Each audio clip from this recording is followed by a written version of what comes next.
तीन चीजें हैं शिव महापुराण में। एक पाशुपत्य अस्त्र है, एक पाशुपत्य अस्त्र है, एक पाशुपत्य योग है और एक पाशुपत्य व्रत है। तीन चीजें। पाशुपत्य योग, पाशुपत्य अस्त्र और पशुपति व्रत। पशुपति अस्त्र को, पाशुपत्य अस्त्र को हम धारण नहीं कर सकते क्योंकि हम में इतना बल नहीं है कि हम भगवान से पशुपति अस्त्र लेकर आ जाएं और अपनी रक्षा कर ले। हम में बल नहीं है, हम इतना तप, हम इतनी साधना, हम इतना व्रत नहीं कर सकते। पाशुपत्य योग भी हम नहीं कर सकते। पर संपूर्ण विश्व के कल्याण के लिए शिव महापुराण में एक पशुपति व्रत वर्णन किया गया कि कुछ नहीं कर सकते तो पशुपति व्रत यदि कर लिया तो बाबा सुनता जरूर है, धारण कर ले वे पशुपति व्रत। पशु कितने व्रत होते हैं, कितने दिए लगते हैं? 6। प्रसाद के 3 हिस्से, 5 दिए मंदिर में, 1 दिया अपने घर के दरवाजे में। जिस मंदिर में पहला व्रत होता है उसी मंदिर में 5 व्रत होते हैं। व्रत के लिए मंदिर नहीं बदला जाता। दूसरे के घर का पानी पीकर, दूसरे के घर का भोजन कर कर, दूसरे के घर का अन्न खाकर, दूसरे के घर की चाय पीकर, दूसरे के घर का फलाहार कर कर या दूसरे के घर का अन्न भाग ग्रहण कर कर पशुपति व्रत नहीं होता।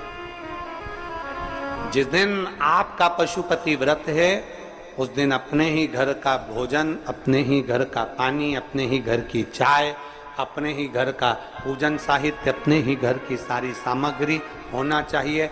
दूसरा व्रत तुम्हारा, आज सोमवार का पशुपति व्रत है, तुम किसी से मिलने चले गए, उसके घर का पानी पियाए या उसके घर की चाय पियाए, व्रत खंडित हो जाता है। उस व्रत का कोई मूलता नहीं। जिस दिन तुम्हारा व्रत है उस दिन पूजन का सामान भी तुम्हारे घर का होना चाहिए, जल भी तुम्हारे घर का होना चाहिए, भोजन भी तुम्हारा, प्रसाद भी घर में। यहां तक कहा गया कि पशुपति व्रत में बाजार का प्रसाद नहीं लाना, घर में मीठा बनाना है। खीर बना लो, हलवा बना लो, तुम्हारी मर्जी पड़े जो बनाओ, मीठा चावल बनाओ, चाहे पुआ बनाओ, तुम्हारी मर्जी पड़े, चाहे तुम मालपुआ बनाओ, चाहे तुम रबड़ी बनाओ, खीर बनाओ, तुम जो बनाओ, पर घर में बनाओ। उतना बनाओ जिसके 3 हिस्से हो जाएं, 2 हिस्से मंदिर में, 1 हिस्सा अपने साथ आ जाए। जब भोजन ग्रहण करो शाम को, वो प्रसाद का जो हिस्सा लेकर आए हो वो पूरा खाओ पहले, फिर प्रसाद लेने के बाद फिर भोजन। पशुपति व्रत में ऐसा वर्णन नहीं है कि तुम नमक नहीं खाओगे या ये नहीं खाओगे या वो नहीं खाओगे। शाम के समय भोजन करना है। अब शाम को भोजन करना है तो पहले भगवान का पूजन कर कर जो प्रसाद लेकर आए हो वही प्रसाद का हिस्सा पहले खाओ, फिर भोजन करो। बस इतना जरूर याद रखो कि दूसरे के घर का अन्न नहीं, दूसरे के घर जाकर पानी मत पियो, दूसरे के घर जाकर चाय मत पियो। जिस दिन सोमवार का तुम्हारा पशुपति व्रत है उस दिन अपने घर में रहकर भगवान की भक्ति कर कर भाव से पूजन करो। अपने घर की चाय पियो, अपने घर का पानी पियो, मायके का भी नहीं, किसी के घर का नहीं, अपने घर का। अगर मायके गए हो तो फिर अगला सोमवार कर लो, दूसरा सोमवार कर लो, पर वो सोमवार फिर मान्य नहीं। अगर आपने किसी के घर का भोजन किया है तो फिर वहां पर कुछ शुल्क दो, पैसा दो, उसके बाद वहां से चलो। चाय पिए, वहां शुल्क दो, क्योंकि अपने को किसी के घर का भाग ग्रहण कर कर हम अपना भाग पशुपति व्रत का नहीं दे। पशुपति व्रत। अब कई लोग कहते हैं गुरुजी पशुपति व्रत कब चालू करना चाहिए? शिव महापुराण की कथा कहती है शंकर भगवान के पास जाने का कोई समय नहीं है, शंकर भगवान को भजने का कोई समय नहीं है, शंकर भगवान को पुकारने का कोई समय नहीं है। जैसे मौत का कोई समय नहीं होता उसी तरह शंकर का भजन करने का कोई समय नहीं होता। जब तुम्हारा मन कर जाए, जब तुम्हारा दिल कर जाए, जब तुम्हारा इच्छा कर जाए, तब तुम पशुपति व्रत प्रारंभ कर सकते हो।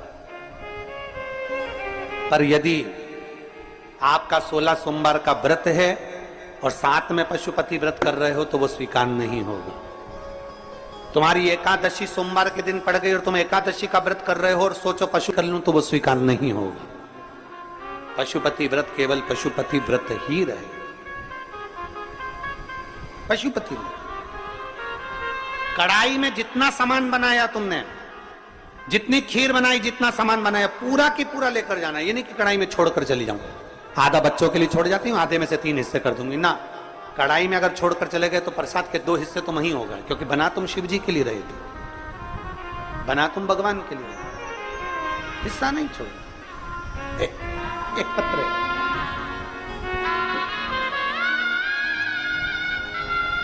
आशा देवी, सतीश कुमार, देहरादून उत्तराखंड से आए हैं।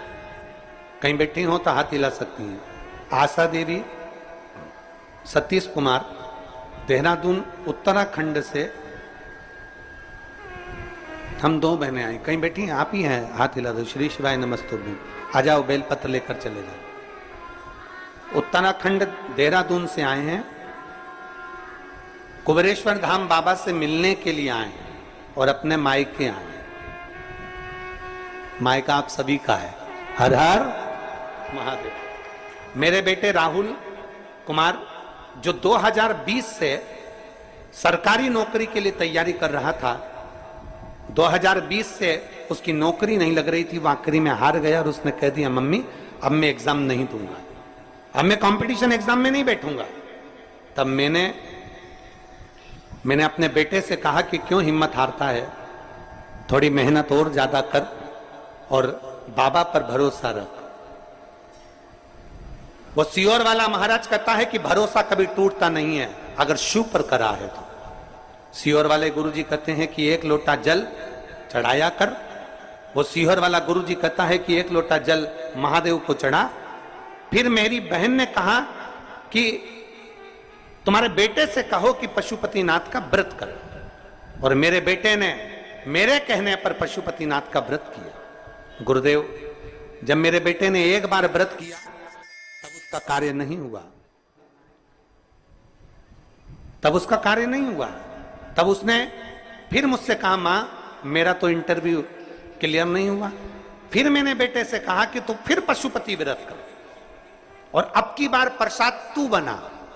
मेरे बेटे ने प्रसाद बनाकर पशुपति व्रत किया, बाबा का पूजन करा, 1 लोटा जल चढ़ाया, और जब वो एग्जाम देने के लिए गया तो पूरे समय श्री शिवाय नमस्तुभ्यं बोलते हुए गया और बाबा के ऊपर एक बेलपत्र शहद लगा कर गया। आज मेरा बेटा ITV आर्मी में सिलेक्ट हो गया और उसकी ट्रेनिंग शिवपुरी में चल रही है। मैं बाबा को यहाँ धन्यवाद देने के लिए आया।